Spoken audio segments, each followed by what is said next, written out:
stuff for you. Holy moly. I need to get some snakes and release them around my house. But they love eating people. They love eating kids. These guys are the scientists of the supernatural, lecturers leaving lessons for inquiring laymen. They are applying the scientific method to a world that baffles science. They are the cryptids of the corn. Every day that you open your mouth, I know, right? I'm more convinced that you're abducted by aliens. No. And it just stood up. I mean, it just like kept going and going. And she goes, what the? These are idiots. I was laughing reading this because I already knew how you would feel. Idiot. What part of the story fits your balloon? Well, This isn't a UFO. But who else has big black wings and red eyes? Batman. Well, Mothman. Oh yeah, Mothman. Well, everyone, I think we know exactly what it is. So say it all with me. It was the sandhill crane. Would you try it? No. You wouldn't eat it? No. Why? Because they're probably toxic. There'd be a lot of poop in my pants. I've seen a 6-foot alligator go swinging through the air and slam into a tree.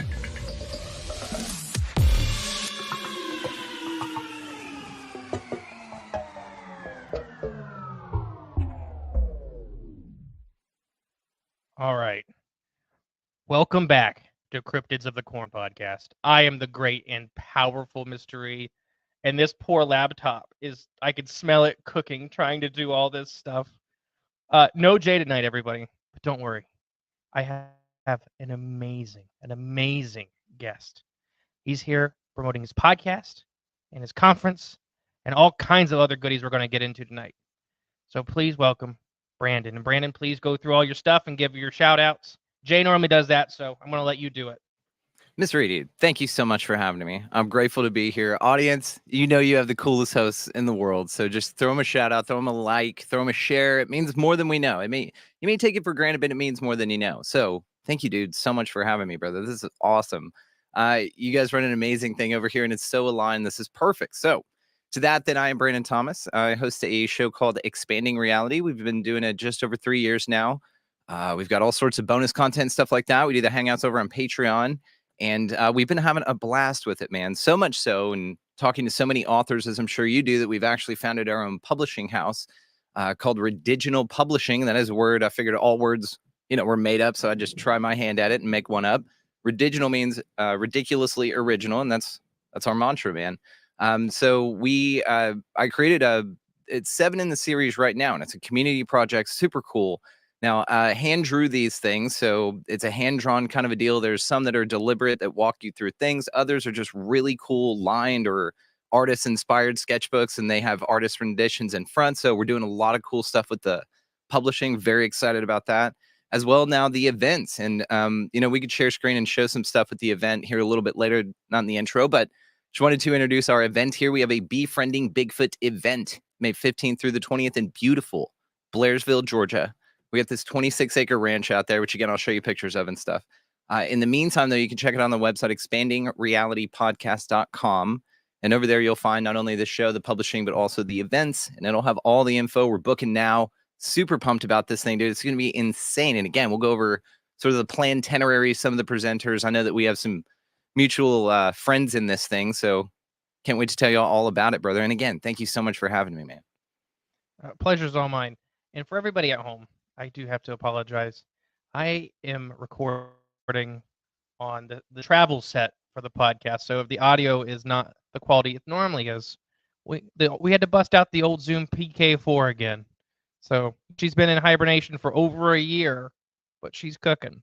But no, thank you for coming. And I know this was very last second because I hooked up with you right as we were getting into the hospital, and then it's been weeks and stuff like that. And then I finally got the studio set up in here. We're at Ronald McDonald House. All the listeners know. So I set up the studio. I'm like, I text you today. I'm like, hey, you're free this week? And you're like, yeah. I'm like, well, what about tonight? And you're like, yep, let's go. So yeah, thank you. So yep, I'm here to take the ride with you.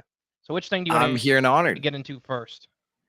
God, dude. So nature, reality, how you perceive reality. Are we talking the freaky woo-woo phenomena? I love Bigfoot. There's so many fascinating things that we can go into with that and how it's connected to so many other cool as shit things that we can talk about. So really, it's open to you, the host. Where would you like to start, man? Hey, I'm just here for the ride. I do got to say something though. For all the people that are commenting, we don't do many lives anymore, so we're trying to get back into doing some lives. I'll read most of the questions here at the end for Brandon, but you don't know this. There's a big in our Patreon Discord. There's a fight, a civil war for the Brandons. We have so many Brandons that they're all fighting in there. There's a Centaur Brandon and all this stuff. So I just had to put some of these on screen. I love it, and yes, Another Brandon. I love it. I was born in the era of where we were just naming kids the same thing, and it's amazing. So we appreciate y'all hanging out with us, though. That's badass. Yeah. Do you know Brandon Joe Williams? I'll get you with a. I've got a few more Brandons actually. There's a guy digging up boats in Utah, proving that it like resets the shape, age of the earth, and all this kind of shit. So I'll connect you with him. That's another Brandon. I've got a list of Brandons I will connect you with, man. We just kind of roll in packs, sounds good. represent. You can just have a whole month of Brandons. That'd be great. There you Brand go. Timbers. Yeah. There we go. Brand Timber. I love it. But yeah, I guess let's just talk about your podcast first and kind of how'd you get it going and all that stuff. Yeah, man. I started, like I said, about 3.5 years ago. Now, just before that, about 2019, my wife and I were driving in her car to the store, and she was listening to three dudes talking on her audio there, and I was like, "What the hell is this?" And it's 2019, right? So I'm a little behind the times.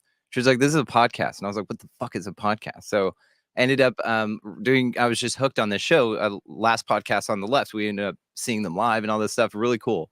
And then was like, "Well, I can do this." And so we bought mics and stuff and started doing our own show. We had about 52 episodes probably of a show called the Up and Atom, ADAM Experiment. All of it stripped. I did some fun music things like about 5G and the pharmaceutical industry is called Big Pharma. And of course, you know where that goes. And so we had some fun stuff with that. And again, it's all scrubbed. Yeah, my hook was DJ Front Butt. So you'll see him come out every now and then with some fun music. But hey, we got into some really cool stuff, and it was more of an esoteric conversation to where my wife and I really don't have a delineation as far as spiritual beliefs or religious practices or anything like that. We're just really open and searching, I guess is what you could say. So another friend of ours was an atheist. We had a Christian and then us. And so we blended this thing together. It was fun. 2020 hit. Everybody bailed. And I was ready to change this thing up anyhow. I had a green notebook that had a list of hundreds of people that I listened to on Coast to Coast AM. And, over 20 years, man, that I've just been absorbed in the phenomena and been a psychonaut for a very long time. So I'm very familiar with that realm. And so I've always just been fascinated by this stuff. Whenever everybody switched over, I was ready to change name. I was ready to do all this, start going through that list of folks, and nobody wanted to come back. So I was like, cool, started calling it Expanding Reality, launched, and we've been running ever since, man. And we go everywhere. I've had incredible, like the amount of folks, and you know how this goes, man. You think that, oh, if I could just get that guest on too, dude, you can get anybody on you want. It's read a book when I was 18 called Conversations with God by a guy named Neil Donald Walsh. Have you ever heard of that, or are you into that stuff? No, I haven't. Go ahead. Sorry. Oh no, you broke up. But what were you gonna say? I just said that's Jay's side of the show. Got you. Yeah, fair enough. So this dude changed my life in the direction of I was in at that time. And then, 20 years later, I have a show and 25 episodes in, he's sitting down with me on a call like this. And I'm sitting here talking to this dude. Right. And then you go anywhere from there to, Tommy Chong. You've had all kinds of crazy, cool folks on the show. Right. And so you have a blast. But the whole point of the thing and why I named it the way that I did was it's ever going, it's expanding. Right. The verb was very important. And, we're growing in so many different directions. And so it made sense that I'm not into just one thing. It's everywhere. It's from comics to spirituality to Dogman to quantum physics. We've had some incredibly cool people on. Dr. Doug Matsky wrote a book called Deep Reality. Only got to co-write a book with Dr. William A. Tiller. And he's just a good buddy of mine. We hang out all the time. And you start to combine those concepts with what we've been hearing in niche things, like when you really dig down into the contact phenomena, for instance, and you really start looking into this and how it's changed and the subjectivity of it. And then you get a guest on like Dr. Michael P. Masters, who blows your mind about thinking that, maybe there are future humans coming back in time machines and stuff like that. And so you really get to expand your, really what it is it's about critical thinking. Even the flat earth conversations, all that stuff, man. It's about expanding your ability to critically think.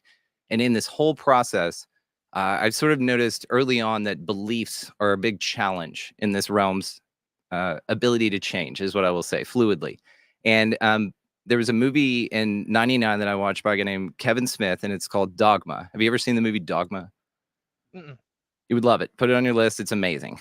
So it's a comedy. It's in the vein of Jay and Silent Bob, right? They're in it. That's that whole thing. And George Carlin's in it, all that stuff. But anyway, in the movie, there's a character called Rufus. It's played by Chris Rock.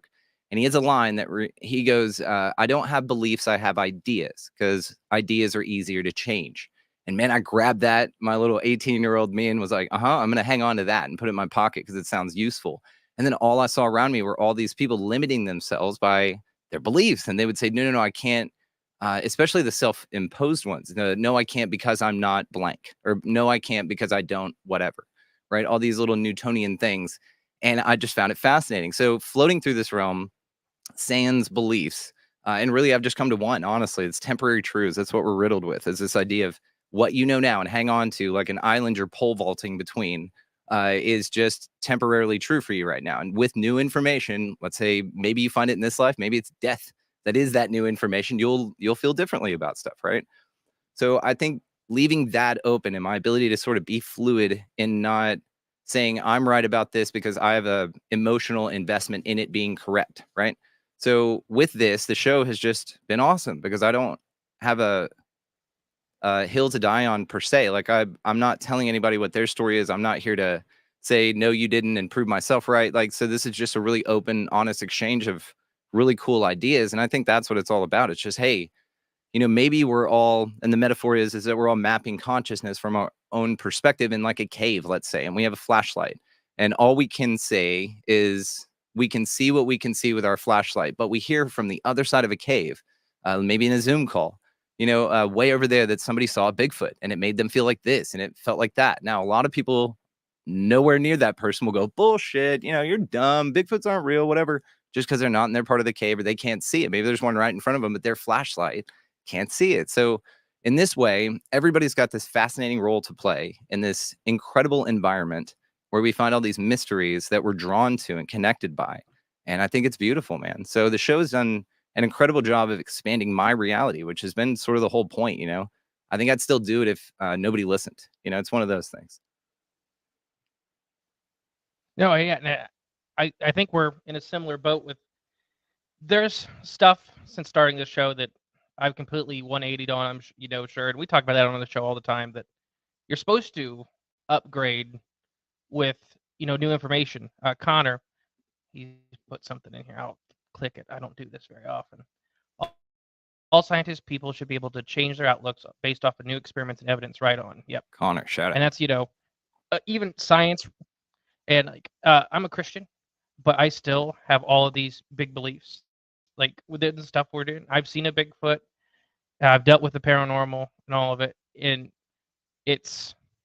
I think some Christians do limit themselves. Specifically, I'm just talking from my experience with Christianity, off of some of the weirder parts of reality. When the Bible's a very supernatural book, all kinds of stuff happen. But I don't know. It's just really like stuff I believe now. I probably wouldn't have believed in 3 years ago. Before starting talking to people like you, you start talking and you gain more experiences that other people have had. It is amazing. What's what you have and your interpretation of their experiences. And this is what's so beautiful about it, man. It's just how you feel about the things going on around you. And that's what's so interesting about sort of the world we live in as well. Because I know you guys talk about freedom and you're very big into not being told what to do, as I am. I'm a Texan native. We live out here, born and raised. We have 12 acres and we can shoot anything we want off of any direction of our house. And we feel great. We like that sort of freedom, right? Not going to harm anyone with it. And we never do that. But the whole point is that this is an enlightening process. And when you get into that enlightening process, you go through it in phases, man. And, I mean, there's an endless amount of phases, again, temporary truths. And as long as, again, you're able to kind of navigate it fluidly, then it's awesome. Now, having an anchor, sort of having a pulse that'll guide you through that, a heartbeat, a North Star, if you will, is wonderful, man. I mean, as long as it doesn't limit you, right? And by limits, it doesn't mean like, oh, I'd really like to have that extra donut, but Satan doesn't want, that's Satan talking, not me, right? So where's the truth in that? You know what I mean? Or, oh, I want to do something, but I'm not worthy enough, So there's some elements of govern me harder, daddy, that can come with a religious ideology, in the sense that it takes a lot of your authenticity and puts it into a frame of reference, which is fine, man. It's because, again, it's navigable, right? It's not as, I guess, jarring in a way. But again, so I'll save all the scripture talk that I have that lists out that maybe the God in the Bible is the devil. We'll do that another time. We'll do it another time, buddy, because I'm not here to squash anybody's anything. But what I do find fascinating is this place, man. And it does seem to just be this fascinating realm of just dangling keys out here. And how you feel about it and how other people get your attention is really, again, what kind of curates your reality. And so, again, it's fascinating when you turn news off and you start listening to things like this. All these people here in the chat, these amazing folks, are just incredible. And they could be watching Fox or something right now, being scared or hyping up that something crazy is going to happen in the markets or something like that. But they're not. They're here with us and they're hanging out. And that's a choice. And it's beautiful. And this is the new way forward here. And this sort of congregation, what we're doing with the event, because the event we're doing is like no other, and we'll come back to it, but it's a very intimate conference is what it is. It's not something to where it's you're detached at all. You're amongst it. We're hanging out. It's amazing. So it's just a beautiful place out here. And your interpretation of reality is what I find so fascinating. And there's so many things when we get into topics like consensus reality, subjectivity, RAS, your reticular activating system, and how that affects literally what you physically see in your reality. It's fascinating, man. This whole place is amazing. Oh, definitely. Sorry, I was reading. That's why I don't normally. Yeah, everybody in the chat's banging, man. No, them. that's okay. We can stop. We're not. This is a co-collective creative here, guys. So thank y'all for the energy. Everybody's awesome. Reaper, shout out, Otterly. Ottinger Lily? It's Tiger Lily. Tiger Lily. It's just how you read. It's just Tiger Lily. I read it like woo. Literally 2 nights ago. We had a live stream, and I read it the same way. Well, thank you very much, Sherwin and Asani. Sherwin Sketch. I'm not just wonderful at reading names, but hey, guys, thank y'all so much. This is incredible. I've never got Sherwin's last name right. Brandon Prime. Yeah. So. The conference sounds amazing. I was just playing on the website a little bit, and everybody at home, all the links will be in the description below when this comes out on the podcast platform. But yeah, why don't we talk about that? And I have notes to come back to later for some of the longer discussions, but I want to get all the promotion stuff first before I forget it. Yeah, let's hoard this thing out for a second, if you guys don't mind. That'd be fun, right? First of all, again, want to thank you. But we have like merch that comes along with this. We have the ERE, which is the Expanding Reality Excursions. This logo, very cool. It's a patch that we're going to have out there, as well as we have an event-specific logo, and this thing glows in the dark, which is cool as shit. And then, of course, a matching pin that we'll have for the events as well. Some other things, too. Just wanted to kind of throw that out. Already been ordered and here, and we're excited about it. Okay, so I am going to share my screen here. Boom. Okay, if you guys want to head on over. Ooh, I do this because I do a show. Audio-only audience, head on over to the description down there where you can find the link to the video version of this, where you're going to now be shown a little something that you'll enjoy a little bit more with your eyes. Okay, so we have this here on expandingrealitypodcast.com. Now from here, guys, you can see again that we have the 3 elements here, but we'll just skip on over to the events. And on that, you can see this is our excursions page. We do have several more of these planned in the near future. We have Superstition Mountains in Arizona, Mount Adams, of course, right near Rainier, where Kenneth Arnold saw his sighting. Bunch of crazy shit going on out there. Mount Shasta in California, and yes, the Giza Plateau. We have a buddy, dude, I'll totally connect you with this guy, Larry Paul. He's the president of the American Pyramid Association, and he'll come on and do presentations about like the Tomb of the Birds and shit. Dude, the guy's fascinating. Anyway, so we're going to be doing some cool stuff out there with him as well. So this is definitely a global project here.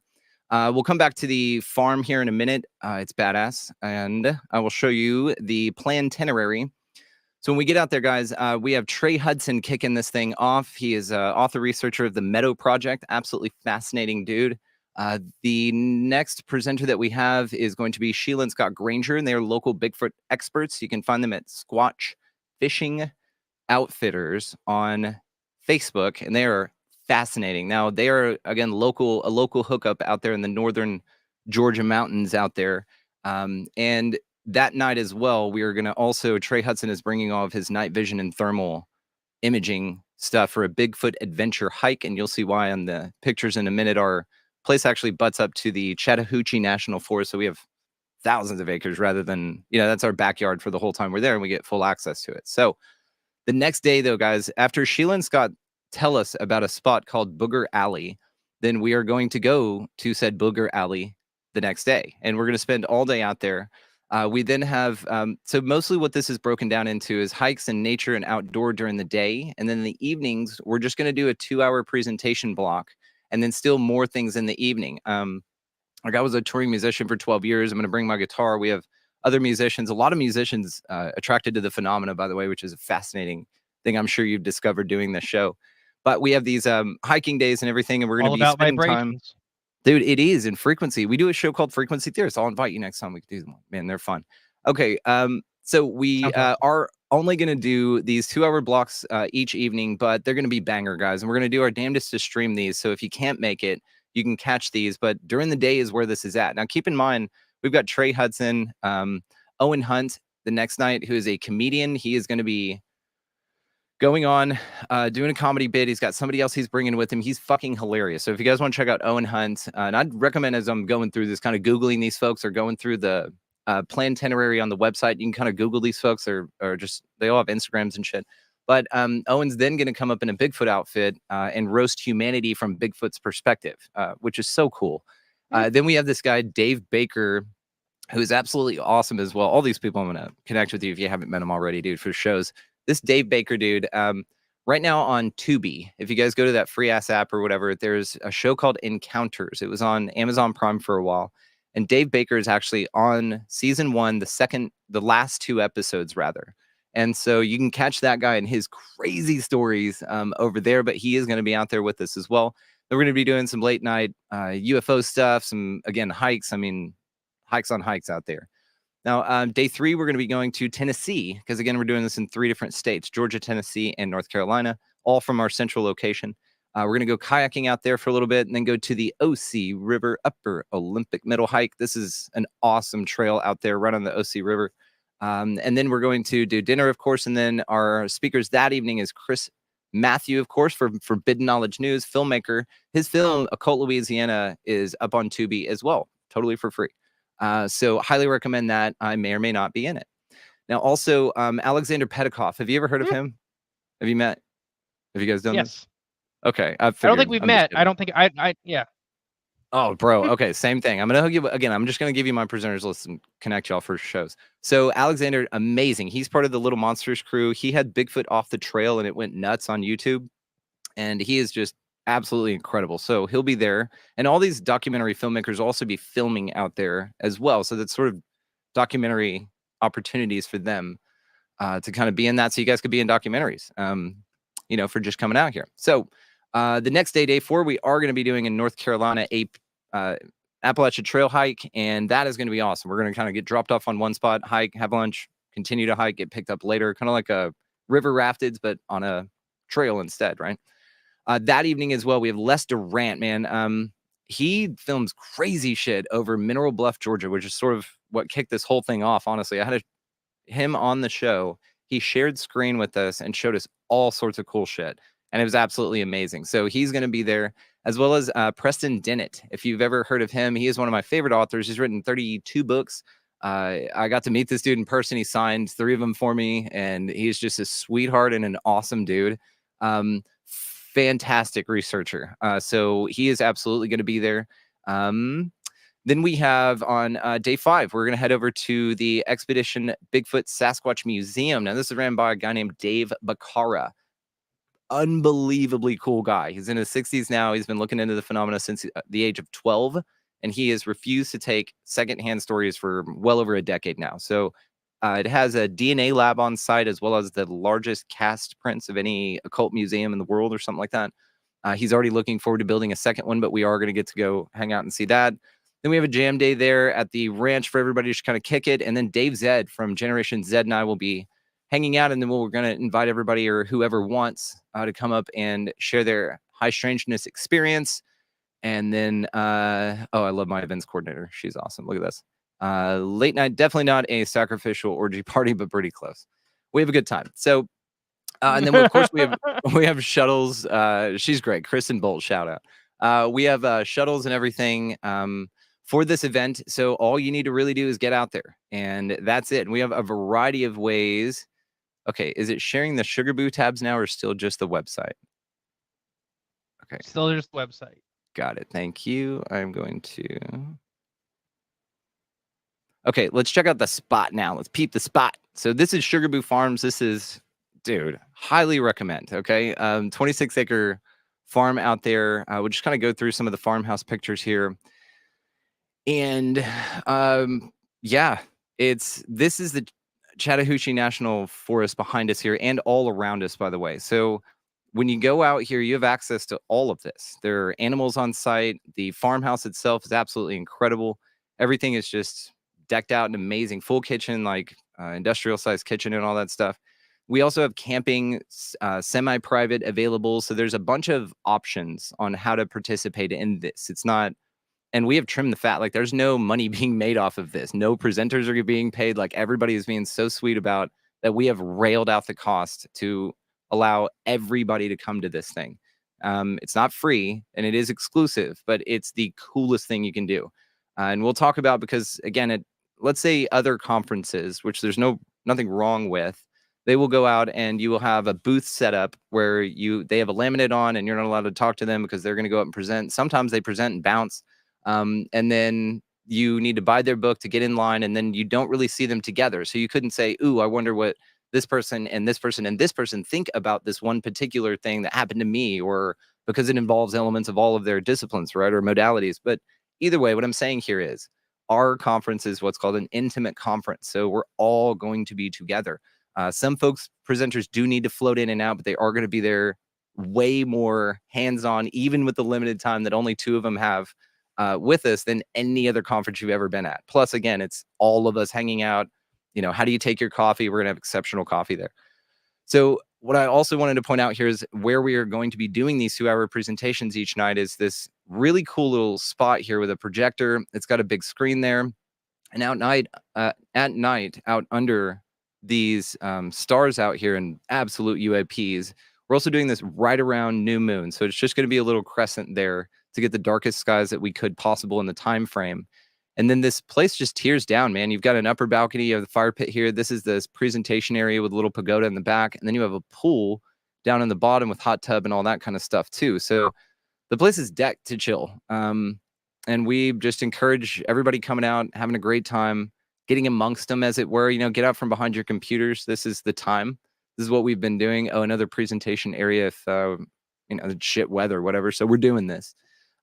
This is the time with all this stuff, guys. So we're getting amongst them. We're creating a safe place for ideas to grow. And that's the whole point, is a safe place for your ideas to grow. So if you've been looking for something like this, then, this may speak to you. So again, as we're going through these pictures, just expandingrealitypodcast.com, and you can just go to /events if you just want to go straight there. But it's got all these cool ass little bungalows, out there. It's got 15 little huts. Some of them have bunk beds. So again, there's some semi-private situations available. And the other cool thing about it, it's surrounded by a creek. So the owner of the property said if you get lost out there on the 26 acres, which could happen, absolutely, then you just hit water and it'll take you back to the house, which is a really cool navigational tool. This donkey is totally legit. We met him. He's sweet. Yeah, so it's a really cool environment. And it'll be May, so not a lot will be in season in the garden, but whatever we have access to. And that's the spot, man. So that's it. That's what we're doing. It's the Befriending Bigfoot event. It's gonna be so fucking cool. And that's only a little bit of what's going on. There are other musicians and people dropping by. Josh Cutchin, are you familiar with him?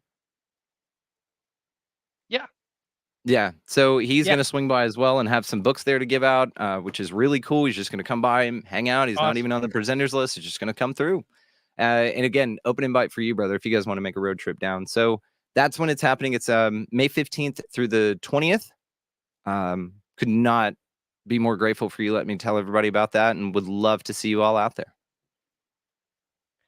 and we would love to be down, but I don't. We talked a little bit, and the listeners know that me and my wife are pretty much going to be here for a while. But no, it sounds like an amazing event. 5 days, all out there. It's kind of. I'm trying to think. Up here in Ohio, we have something called Country Concert. I don't know. It's like an outdoor music festival. It's like 4 days long. So it kind of seems like a mix of a normal not a normal conference, a conference, and that kind of vibe, which I completely dig. That sounds so awesome.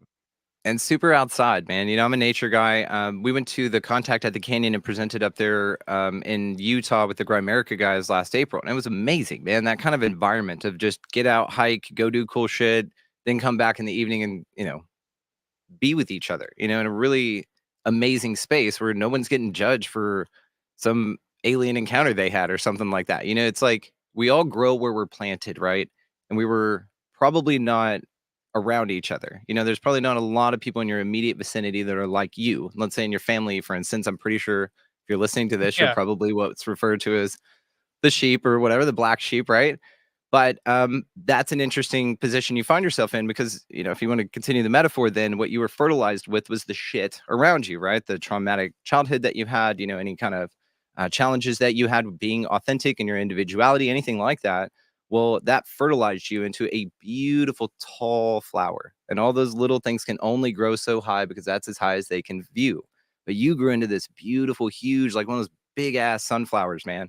And now we can all see each other. And so now it's time we uproot and plant our gardens together. So it's one of these things to where we've been forged in this fire of this upbringing of this place, man, of this encouragement of an unauthentic existence. And it's challenging, man. So you guys made it, by the way. So congratulations. But that's the next step forward with this. And I know y'all be doing things like this. We'll bring one to your front door, man. You don't have to come see us. We'll come do one right there at the house with you.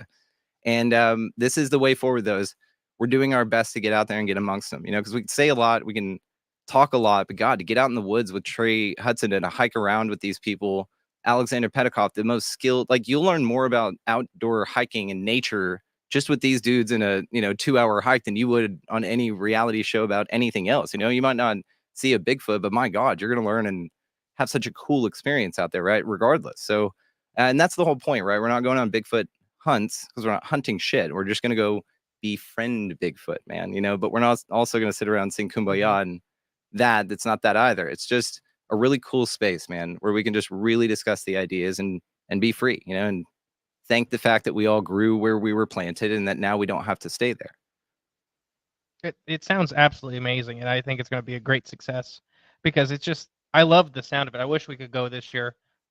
Maybe next year we'll get down there.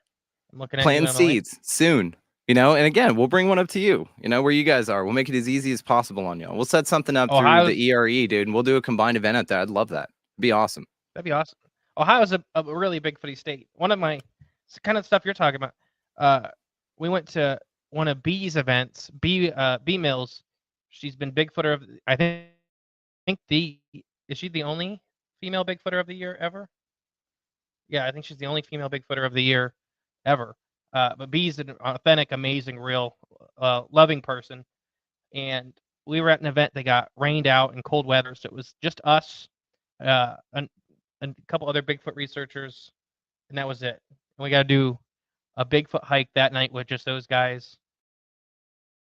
And we didn't experience anything. And Emily had Bigfoot's howling back at the tent because she stayed back. So it's her only experience she's ever had is when all these Bigfoot people are 3 miles away, sitting out in the woods at 4 a.m. She's like, you guys were howling all night. And we're like, no, and we banging weren't. on the windows. What? Well, she's in a tent. Oh God, yeah. But no, yeah, it sounds absolutely amazing. It's She fast. wasn't Same scared of thing. it because she thought it was us. Oh, that's even creepier almost, right? How did she feel about that? Discovering it wasn't you after y'all came back. How'd you feel once you figured out it wasn't us? We got to talk. It's a podcast. She didn't care. She has no care. Unaffected. We have all kinds of. Are there any animals that really scare you? No. Okay. No. Just another Tuesday. We're crazy people. I love it. Yeah. Yeah. But yeah, that's awesome. And everybody at home, I'll have all the links below for everything. If this sounds like something that maybe you want more information, I'll have all Brandon's contact stuff. If you want to go, it sounds amazing. We'd be going if we weren't hospital bound for the month of May. So we'd be there, if it wasn't for that. Which, like you said, there'll be more. We'll get you on the next one, I'm sure, because it sounds like a real cool thing. There'll be more, and we're not presupposing that a miracle will not exist in your case. In fact, why don't we just go ahead and fast forward that and go ahead and amplify that for you? Oh, we're already extremely blessed. We're at where we need to be, and there's some great people taking care of us, but it's just for precautions at this point. Good. So we're happy. We're in a good spot. Good. Here's one for you. Oh, Reaper, what's up? Well, let's see a picture of yours, man. What you got? What you got going? It's just, grew it myself. I don't know what to tell you, buddy. Reaper is a beautiful man, I'll tell you that much. I'm sure of it. Or I don't know, Connor. I don't think any of the J clones are going. But I have one thing you said earlier stuck out, and I wanted to talk to you about the contact phenomena or the abduction phenomena. I want to hear your thoughts on that. Man, it's so God. How long is this show? Okay, and again, man, I'm sort of I've got a lot to say about things, so thank you for asking. I do speak in paragraphs, and I appreciate you listening. So the contact phenomena, it started, of course, with me coast to coast, pretty nuts and bolts, pretty Billy Meyer, the J-Rod stuff with Dan Burrish, and that kind of stuff I was always fascinated by. Like ancient history, like Mu and Atlantis and Tiamat and Sitchin stuff with the Anunnaki and things like this. This sort of idea of meddling, right? It's always been very interesting. I've then, and then so you run the gamut, right? So from nuts and bolts, it's coming, meaning that it's built somewhere else and then traversed here through space in the construct that we're familiar with, meaning we live on a ball rotating around a sun in that heliocentric model, all that, in that way. So there's one possibility, but from there, really it goes to two possibilities, but then it's like cellular mitosis, dude. It quadruples and doubles from there about the potentialities of what's going on with this damn thing. It falls into the category of the phenomena, which is fascinating. And as Jacques Vallée says, is, consistently inconsistent, which makes it, which I'll come back to.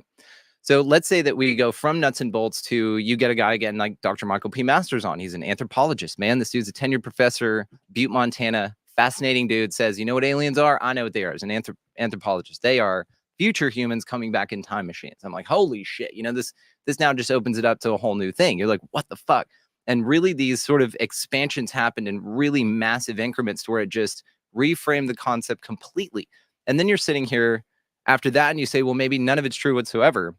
And you say, maybe it's all government craft, right? Or you say that there's no such thing as extraterrestrials because they're all from here, from inner Earth. You get the Alex Collier, the inner Earth, Agartha, that kind of stuff going on. And I love all that. Like all of it I love, so don't get me wrong. This is also why I can't have like a belief. It's like picking a favorite ice cream or something like that. Like I love all of them, dude. I want to play in all these tents. So if I were to say hollow moon is a thing, then that presupposes all sorts of things, right? And so if you leave it sort of open to have fun with it, then you get to come to these sort of things. So now it could be, again, all military craft. They could be from here. Another fucking awesome one was a guy named Ryan Musgrave Evans. And I don't think he's doing interviews right now, but amazing guy. Wrote a book, Crypto-Terrestrials. Shout him out for damn sure on Amazon. This dude is contacted by something quite a bit, man. And so much so that he's joined us for a few lives and he was on the show a couple times. Every time I saw that guy, I made the joke that, hey, it's nice that they left, wouldn't abduct you for 20 minutes so you could come do a show with us, right? Because he gets contacted that much. He has like the creepiest story. I'm not even going to ruin it. Go listen to Ryan Musgraves Evans episode on my show and you'll know what I'm talking about because of my reaction. But he has the most fascinating stories. I'm going to put words in his mouth. But his thing is that he thinks he's being told he's being contacted by an entity, yes, from a past civilization in time, but from a timeline over. So they're actually past us, but over to where it was more advanced at a quicker rate. So they come to our timeline, which is in the future for them, but we're less advanced. Fuck it, right? So then from there, they have more of a supernatural technological adaptation, meaning that they have suits that will camouflage, but it's a technology. It's not supernatural per se. Like, as like that old saying, Arthur C. Clarke's, what any advanced technology would be imperceivable from magic, right? So, I mean, who's to say? That's a fascinating theory. And then you can go into the interdimensional stuff, which really, if you go interdimensional, then it's all of those things. Because time travel, once you get interdimensional, is just you hop out of time in this dimension, you watch it flow like a stream or a river, hop back in, time travel. So you can do those kind of things if you have that malleability. Then you get to shit like, I mean, brain in a vat, man. Then you get to real meta reality stuff, right? So this also depends on sort of your worldview. Now, if you are we're a ball hurling through space, UFOs and aliens look a certain way, because then that dynamic must conform to those conditions. But then also, if it's not that in your worldview, or you have options to be flexible with that, then you could say, maybe if it was a flat Earth, okay, and if it was rather than a dome, it was an infinite plane type of a thing, to where, yes, you do hit an ice wall, but on the other side of that ice wall, you keep going. There's a shitload of land, and there's this map they dug out of a Tibetan cave in the 50s in Japan. You can look this up. And it's our realm, like the Asimov map, which is also the UN map and all this stuff. And they have all these extra continents on the outside of it, which that's where the fascinating thing is. Now, if you then apply aliens or what people are reporting they're being contacted with in that frame of reference, then one would say that extraterrestrial would just be extra land just over there. Now, then, of course, they would all be in the story that they come from the stars or from somewhere else, because they don't want you to know that just 1,000 miles over there with technology you can use right now, you could go get that, and you don't have to live the way you're living or be, subject to these lizard turds or whatever. So it's an interesting idea. Again, inner Earth stuff, USOs are fascinating. Something underwater, the fact that space is out underwater anyway is fascinating. Again, now to this flatter Earth, or these adaptations of what our reality, this physical place, really is. Simulated universe, of course, they're just effects or augmentations of the game, to just sort of spice things up, or to implant algorithms to just sort of see the way the trajectory changes. Any way you want to frame it, there's something. Another more darker option that I've recently added to the list is all of it's just the same. Because I'll say that whenever you look at it through the lens of the phenomena, you start looking at stories like what Josh points out in his books, and many stories of the phenomena, like Bigfoot and UFOs hanging out together, or Dogman and Bigfoot hanging out together in the case of Scott Pace on Chris Matthews' documentary, Cult Louisiana, on Tubi Now. Shout out. Go check that out, guys. It's fascinating. Totally free. So those kind of accounts, kind of researchers that are really focused in a discipline like nuts and bolts craft, it can only be this, will, disregard or come up with really interesting reasons why they don't talk about cases that include such phenomena that contradict that, or that have a little bit of absence of consistency, which that's the thing, right? I mean, the things change shape all the time. What are they just manufacturing new ones all the time off the lot? Like they've got a Tesla engineer up there just sports cranking models out and stuff like that. Yeah, right. I mean, and so then you get to things that maybe it's a psychosemantic phenomena, man. Jacques Vallée, talks about this. Hynek at the end of his life, forming Sufos, got to this idea. Terrence McKenna, same thing. Maybe you just fucking make it up. Maybe it's all in your mind. And that's a fascinating one. The other one would be that all of it's microscopic and in you already. So really, whenever you do perceive it, you're perceiving it through the inverse black holes that are your eyes, that are your small black holes, your weak black holes. And it dovetails with the sigil of Lucifer, which if you ever look at it, the umbrum of your eyes, how your eyes look at the world, and the sigil of Lucifer are the exact same pattern. They're overlaid. They're the same template. And what this would mean then is that your reality is created by the internal you, that is then projected outward through this toroidal experience that will then reciprocate that, whatever you think is there. And that's dictated by your reticular activating system, which you curate. So in a way, again, maybe you're making all this shit up. And another thing to this, and then I'll ask you what you think, because I know I'm just slamming all these here, would be that because it is such a subjective phenomena, that it is something that's hijacking your consciousness in a way. Now, let's say the options for that would be that it's so terrifying, whatever it is, that your mind automatically replaces it as something else. Let's say an owl, like in the case of these screen memory cases, right? And your mind just goes, no, we can't do that. We can't see this. It's too big. Whoop. And so maybe that's what it is. Or it can project its consciousness, whatever it is, into your mind and then change the way you physically see it which is not hard to do. You know, your government does this shit all the time. It's called perception management. So within that, you can look at this in many different ways, man. There's an endless rabbit hole to what the phenomena could be. But in the simplest terms, maybe it's just all archons, what Carlos Castaneda called the mud shadows, you know, this thing that just sort of flews up to anything. It's so subjective. 3 people will be standing there. A UFO comes down, 2 see it, 1 doesn't. What's that about? Or the 2 that see it describe it completely differently. So it appears different to them. Near-death experiences mirror this as well. 3 people die in a car. All 3 die. All 3 come back. Same scenario, different characters, different scenarios, different realms. So what's going on there, you know? It's almost like everything to do with this place is so up to you and how you interpret it. It's so customized for you. But we're all just sort of lying to each other, saying that we're all kind of experiencing the same place, you know? It's just fascinating, dude. But again, when you start looking at the phenomena, it just starts to, maybe it's all one thing, or demonic. You can't rule that shit out, I guess. You know, if this is a soul trap reincarnation, Archon ran demiurge world, like the Cathars and Gnostics believe, then the Archons are responsible for all of it. And it's meant to subjugate you and take your loosh, right? Demons are always on the table. You got it. You can't rule it out. But no, it's can't rule it out. No, yeah, never. Especially demons in the government are kind of the same thing. It's synonymous. It's like a, what do they call it? Alliteration, right? It's like saying assless chaps. Like, you don't need to say the assless part. We know. Government lizard turds. We got it. Yeah.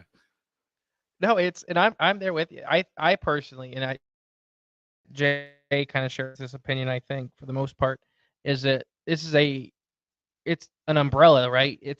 I think there's many different things happening that are kind of getting lumped under one thing.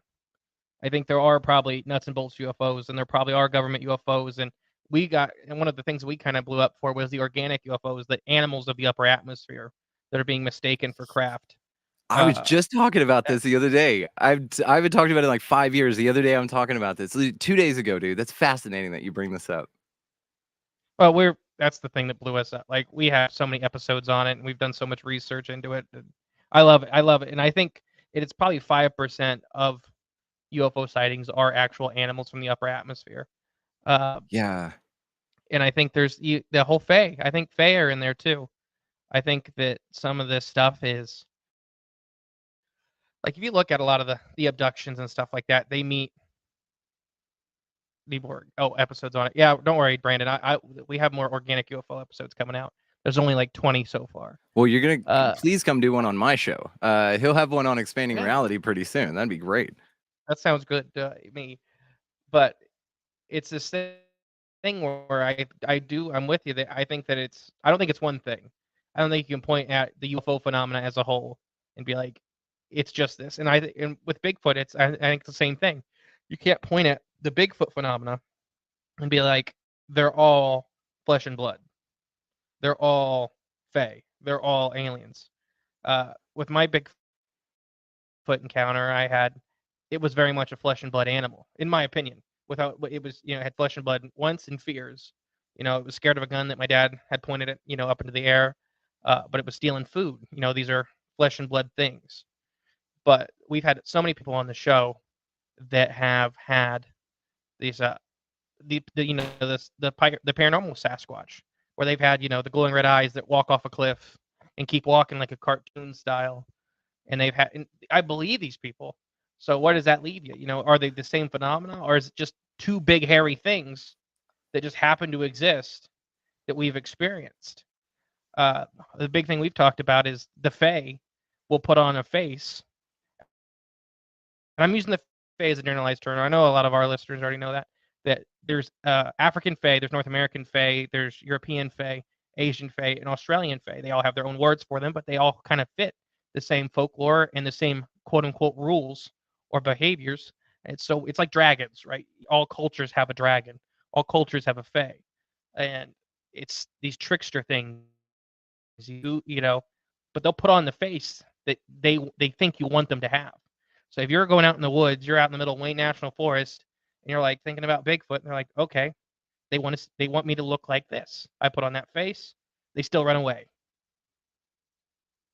This is the archons and the jinn and things like this. This is what's so fascinating also about our interpretation or ability to interpret reality. And what's kind of really going on here is, are you the director or are you the actor, or are you both, but you need to know when to turn it on, when to turn it off, right? And there's just, again, these fascinating ideas about like what you are, what the phenomena is. So to what you just said there, let's dive into that one, because that one's fun. I call this theory my panda suit theory. So are you familiar with well, you've seen the videos probably. Whenever people go in to take care of little pandas in zoos and stuff, they Yep, put a they panda wear- suit on so that they blend in. Okay. So what I think could be a fun theory is that, let's say that this is a mimicking entity, or that an entity possesses mimicry, right? Which is found all over in nature. The cuttlefish, there are moths that have the eyes of the predator that would eat them on their backs, so as to keep those things away. So all these fascinating adaptations, their ability to survive in nature. Now, let's say one of those is, of course, to blend in, right? Camouflage is one of your greatest assets if invisibility is not available, right? Or if it's just better to interact as you need to with physical objects, blend in, right? Go local. So if you're going native, let's say, and you're an interdimensional species that comes here, maybe you look at a Rolodex of Earth. Maybe it's updated, maybe it's not. And you see this creature that you want to turn into, and you've got a list of them. You're like, all right, dragon, all right, dinosaur, little marmot, okay, butterfly. Ooh, shit, this big hairy thing. He's got 2 arms, 2 legs. Yeah, bipedal. That sort of fits our architecture anyway. Let's change into that thing. And maybe you step out of a portal, but it's the wrong time. Yes, Bigfoots were around everywhere, or they are, but they're very hidden and esoteric. But you didn't get the memo, and so you show up in a panda suit thinking that you're going to blend into nature, but all of a sudden, holy shit, it's not. You're not supposed to be here. And then maybe this is what a lot of things are. Maybe everything's indigenous to this area. Maybe nothing lives and exists outside of this physically, but the realm goes through cycles in time to show, in a simulation way or whatever. And again, if you want to look at Jason Burmese, Phoenix cycle or anything like this, where you get resets, I know Howdy Mikowski talks a lot about this as well. When you get resets in this realm, right, to where the global flood or something, the Hopi talk about this, right? That they were saved by the ant people and taken underground and emerged out of a sipapoo, or a hole in the ground in the Grand Canyon. And all these destructions of this place where you can see high technology, and this is where you get into the Tataria concept, the maybe that we're in a post-tribulation rapture place, like Jesus has already come, done his thing for 1,000 years, and Satan's been the one sort of turning the keys around here lately, which I don't know how many people would argue with that. But when you look at it from these contexts, then there can be, manipulatability here. But even so, maybe again, it's a psychosemantic thing, but also it's mimicking a real animal.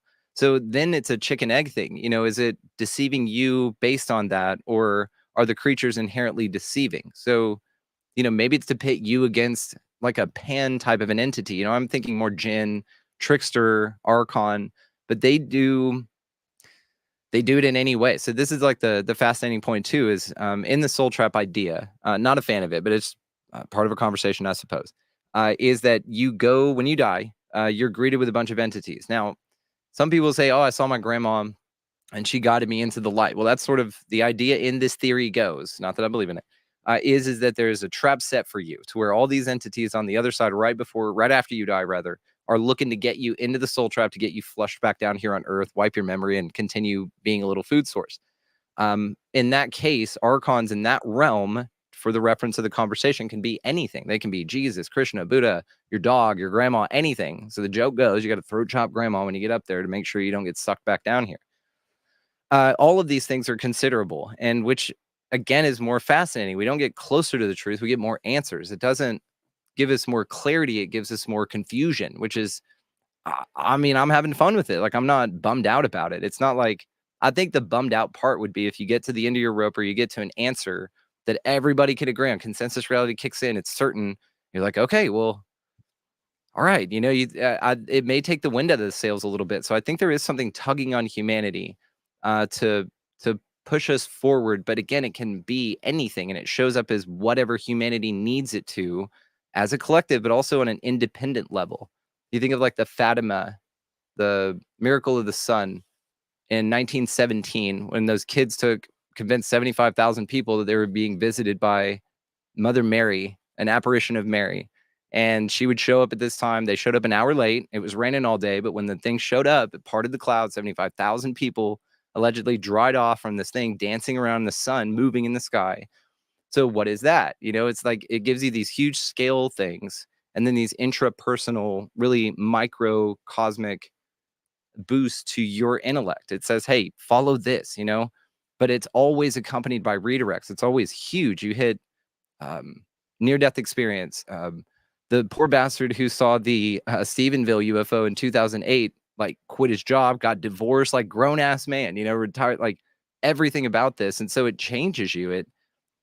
It's responsible for so much in our lives. So that's what's so fascinating about it as well. We're so curious about it because it changes us so much, but it changes us because we're curious about it. It's fascinating, man. I think it's awesome. Yeah, and with that, like you said, almost the cloaking nature of some of these things, I think Yeah. that's a big part of it. Whether it's, like you said, is it them putting that forward or is it us putting that on them? And I think there's a mix of that. Like we talked about shadow people, which are their own kind of super weird phenomena connected to all these other things, to where I had an encounter and it was the black-haired black, and I fully believe that's not really what they look like. It's just our brain trying to scream at us, hey, there is something here that could be dangerous. Here's where it is, deal with it.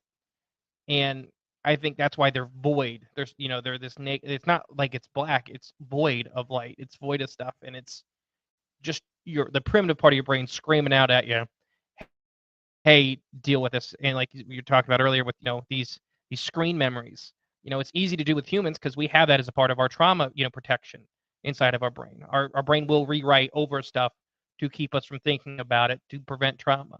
So if you already have that built in, it's easy to manipulate. Yes, your brain actually will do this in real time. This is where we get to RAS, your reticular activating system. Are you familiar with this, or have you heard of it? Go ahead. So it's a bundle of neurons in your mind, in your brain rather, that functions 4 different functions of your body, but like melatonin and things. The ones I'm most interested in is the one how it governs your perception, right? Perception is everything. It's everything. And the way the scientific definition for the way that your reticular activating system governs your perception is that it raises up or boosts useful information as to push down or remove useless information. Yeah. Now, what's so fascinating about that scientific definition is that there are 2 subjective words in there, useful and useless. Who determines that, right? So your tip of your nose, by the way, is always visible to you, perpetually visible. But your RAS, your reticular activating system, finds it useless, so it filters it out of your awareness. Now, everybody, now that I've said this, can kind of glance around and you could see the tip of your nose, and it'll be in your awareness because we just talked about it, right? But what other things are like the tip of your nose that maybe your brain inherently, maybe the realm inherently decides is useless information for you and filters out automatically because it runs through your prefrontal cortex. Everything goes through your vision. You think about it, process it first, and then you are shown. You're not given a real-time image. You interpret, then see, right? So, and that is governed by your reticular activating system. So if your RAS tells you that you live in a world where demons and angels run around all over the place, if you see something fantastic or mixed with the right vibration of energy to be something extra, your mind, your reticular activating system may just go ahead and fill in that blank for you. Some people don't think any of this shit's cool and aren't ready to see it, and it's not on their path, and for whatever reason, their RAS will absolutely filter that shit out completely. Now, if you take this up to the scale of sheeple, okay, if you look at Leonardo da Vinci's quote, there are 3 classes of people: those who can see when shown, and those who don't see. Now, the last one, don't see, is very important. They just fucking don't, man. This is why Paul revering is silly. This is why, can't you see? This is the way it is. This is the way. No, they can't, because they don't see. Your reticular activating system has blinded them to anything. And your beliefs have a lot to do with this. Your beliefs will hold you to a firm grip of reality. Another fun way to play with this is if you've ever shot for a car, you will say, I want a blue Tesla, right? And then all of a sudden, blue Teslas appear all over in your reality. Well, did you create them all over the place, or were they always there? You just now noticed it because now your brain is wired to see them. It's a fascinating exercise, man. And when you really start to think about what you think about and how it works, you'll change. This place changes right in front of your eyes. So we talk about this on the show all the time. Have you ever heard of the duck experiment? It's the same thing you're dealing with. The duck experiment? Yeah, the bird, the No. duck. Yeah, no, please. All right, so we talk about it in the show because it's exactly what you're talking about. When you drive on the highway, there's all these ponds and they're full of ducks and geese. And when you look over, they're all mallards, which are the green-headed ducks, and they're all Canadian geese. But they're really not.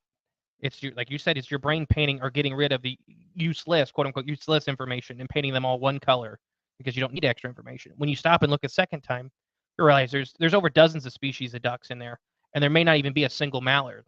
I mean, it may be all the blueheads and whiteheads and bufflehead, all these crazy colors. And you would have swore 2 seconds ago everything in there was a mallard with a green head or a Canadian goose. And there might not be a single one. So it's the same exact thing you're talking about. It's just what our brain does.